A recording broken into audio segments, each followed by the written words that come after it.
Graça e paz, querido. Estamos iniciando mais um quarto de hora. É isso aí, 15 minutinhos de palavra, 15 minutinhos de oração, 15 minutos de louvor e adoração e 15 minutos de ações de graça.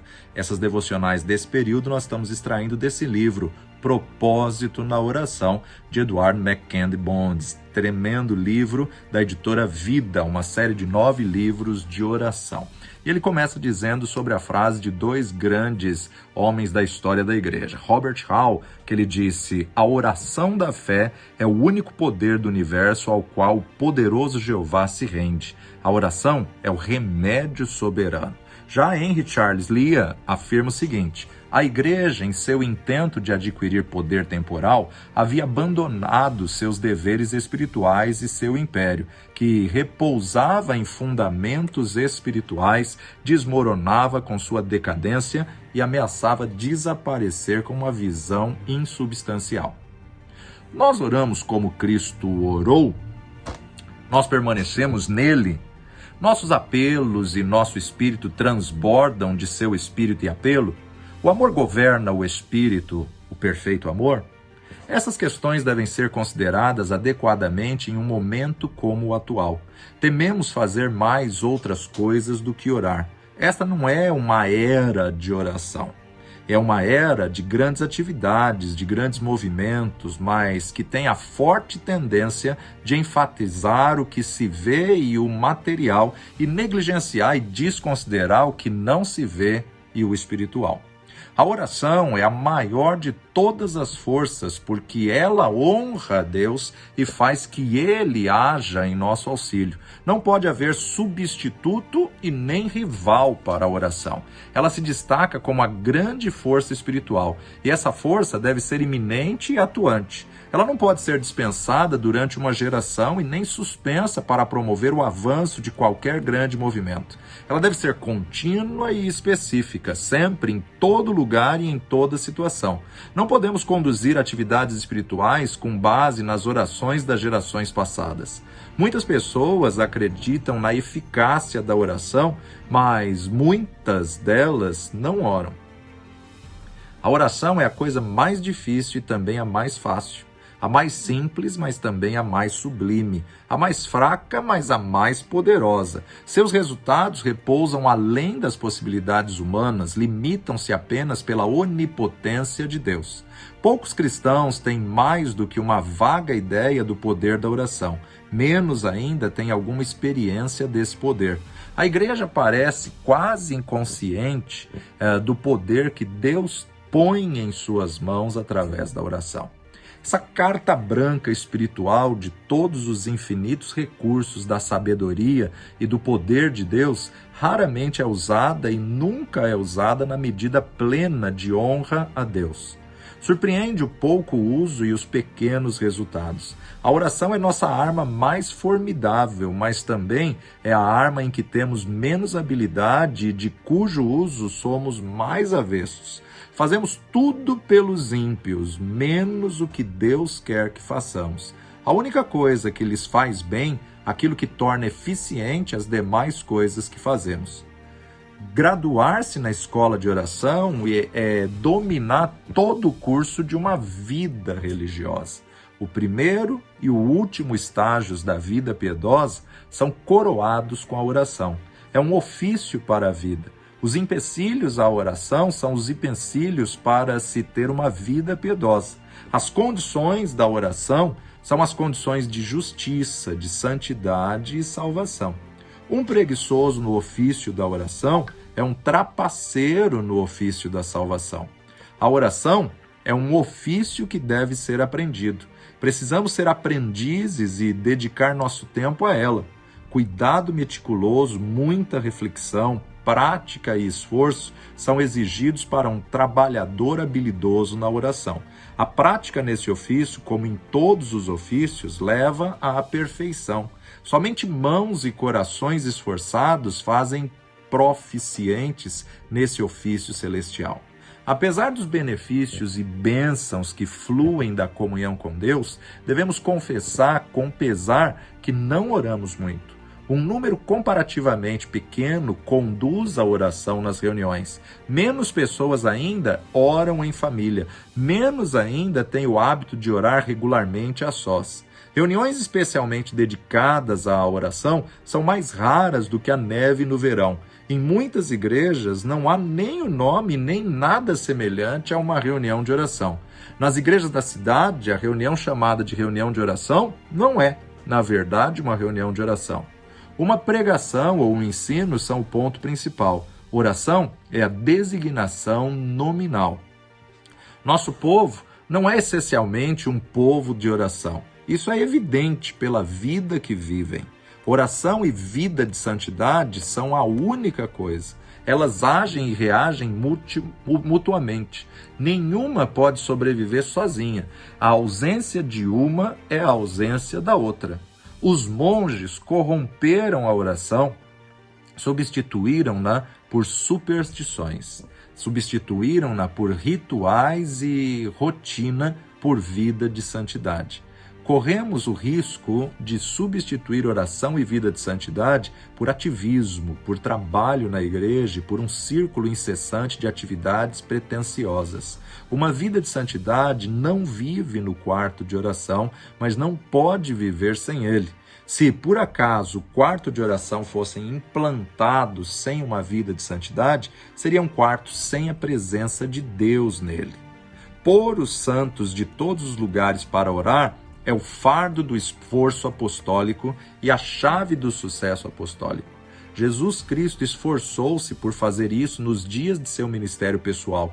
Ele foi movido por infinita compaixão diante dos campos maduros da terra que pereciam por falta de trabalhadores. E ao fazer uma pausa em sua própria oração, tentou despertar o sentimento adormecido de seus discípulos para o dever da oração ao recomendar-lhes: peçam, pois, ao Senhor da colheita que envie trabalhadores para a sua seara. Mateus capítulo 9, versículo 38. E ele lhes contou uma parábola com este propósito, que os homens deveriam orar sempre e nunca desfalecer. Antes do Pentecostes, os apóstolos conseguiram compreender apenas fragmentos de grande importância da oração. Mas a vinda e o enchimento do Espírito no Pentecostes elevou a oração à sua posição vital e de comando no Evangelho de Cristo. Agora, o chamado à oração a todos os santos é o chamado mais alto e mais exigente. A piedade da cristandade se faz, refina e aperfeiçoa pela oração. O Evangelho avança com passos lentos e tímidos quando os santos não oram cedo, tarde e por muito tempo. Onde estão os líderes imitadores de Cristo que podem ensinar os santos modernos a orar e dedicar-se à oração? Nossos líderes sabem que estão criando um grupo de santos que não oram? Onde estão os líderes apostólicos que devem incentivar o povo de Deus a orar? Que eles venham à frente, façam a obra e será a maior obra que pode ser feita. Um maior número de estruturas educacionais e o aumento exagerado da força monetária serão desastrosas maldições para a religião se isso não for santificado por mais e melhores práticas de oração do que as que estamos desenvolvendo. Mais orações não acontecerão naturalmente. A campanha pelo 20º ou 30º século não ajudará nossa vida de oração. Pelo contrário, atrapalharão se não tivermos cuidado. Nada, a não ser o esforço específico por uma liderança de oração, trará benefícios. Apenas líderes de oração podem ter seguidores de oração. Apóstolos de oração produzirão santos de oração. Um púlpito de oração produzirá bancos de oração. Precisamos grandemente de pessoas que incentivem o santo ofício da oração. Somos uma geração de santos que não oram. Santos que não oram formam um grupo de santos miseráveis que não têm nem o ardor, nem a beleza, nem o poder dos santos. Quem restaurará esse ardor? Quem restaurará essa área? Os maiores reformadores e apóstolos serão aqueles que levarem a igreja a orar. No passado, homens santos mudaram o curso das circunstâncias, revolucionaram o caráter e o país pela oração. E tais feitos ainda estão ao nosso alcance. O poder está apenas esperando para ser usado. A oração é, acima de tudo, a expressão da fé. Não tenho tempo para falar das coisas poderosas alcançadas pela oração, pois por ela os santos conquistaram reinos, praticaram a justiça, alcançaram o cumprimento de promessas, fecharam a boca dos leões, apagaram o poder do fogo, escaparam do fio da espada, da fraqueza tiraram forças, tornaram-se poderosos na batalha e puseram-se em fuga exércitos estrangeiros. Houve mulheres que pela ressurreição tiveram de volta os seus mortos. É o que registra o escritor de Hebreus, capítulo 11, 33 a 35. A oração honra a Deus e desonra o eu. É a prece de fraqueza, ignorância e necessidade do homem. Uma prece que o céu não pode desconsiderar. Deus se agrada da nossa oração. A oração não é a inimiga do trabalho. Ela não paralisa a atividade. Ela age poderosamente. A própria oração é a maior ação a ser feita. Ela gera atividade, estimula o desejo e o esforço. A oração não é um ópio, mas um tônico. Ela não é uma canção de ninar para dormir, mas traz renovo para a atividade. O homem preguiçoso não ora, não orará e não pode orar porque a oração demanda energia. Paulo chama de esforço, Paulo chama de agonia. Para Jacó foi uma luta. Para a mulher de Cananeia foi uma batalha que exigiu as melhores qualidades da alma e demandou grande força. O quarto de oração não é um refúgio para o cristão indolente e inútil. Não é um berçário no qual só há lugar para bebês. É um campo de guerra, é um campo de batalha da igreja, é uma fortaleza, o cenário de conflitos heróicos e sobrenaturais. O quarto de oração é a base de suprimentos para os cristãos e a igreja. Se for cortado, não sobrará nada, a não ser retirada e desastre. A energia para o trabalho, domínio sobre o ego, a libertação do medo, todos os resultados e graças espirituais avançam muito pela oração. A diferença entre a força e a experiência e a santidade dos cristãos encontram-se no contraste de suas orações. Orações fracas, curtas e escassas sempre sinalizam uma fraca condição espiritual.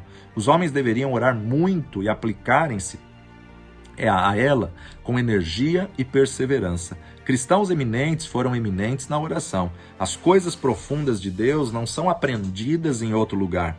Grandes obras para Deus são feitas por grandes orações. Aquele que ora muito, estuda muito, ama muito, trabalha muito, faz muito por Deus e pela humanidade. O cumprimento do evangelho, o vigor da fé, a maturidade, a excelência das graças espirituais esperam pela oração. Que você possa despertar para uma vida de clamor, uma vida de intercessão, uma vida de oração, uma vida de comprometimento, uma disciplina cumprida a cada dia em oração. Pai de amor, perdoa, Senhor, a nossa negligência, perdoa, Senhor, quantas vezes, Senhor, não oramos, quantas vezes, ó Pai, nós falhamos, fracassamos por falta de oração.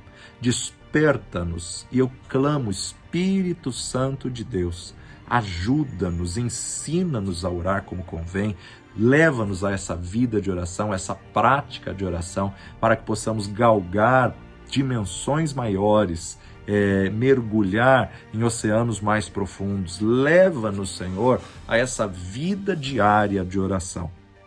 No nome de Jesus, ó Pai, que possamos conhecer e viver experiências novas, que possamos a cada dia sermos despertados para essa vida de oração, para essa prática de oração. Renova as forças, abençoa, Senhor, a cada um que está conosco, que possamos honrar, Senhor, o nosso voto, nosso comprometimento, nossa aliança contigo, através, ó Pai, de uma disciplina de oração, no nome precioso de Jesus.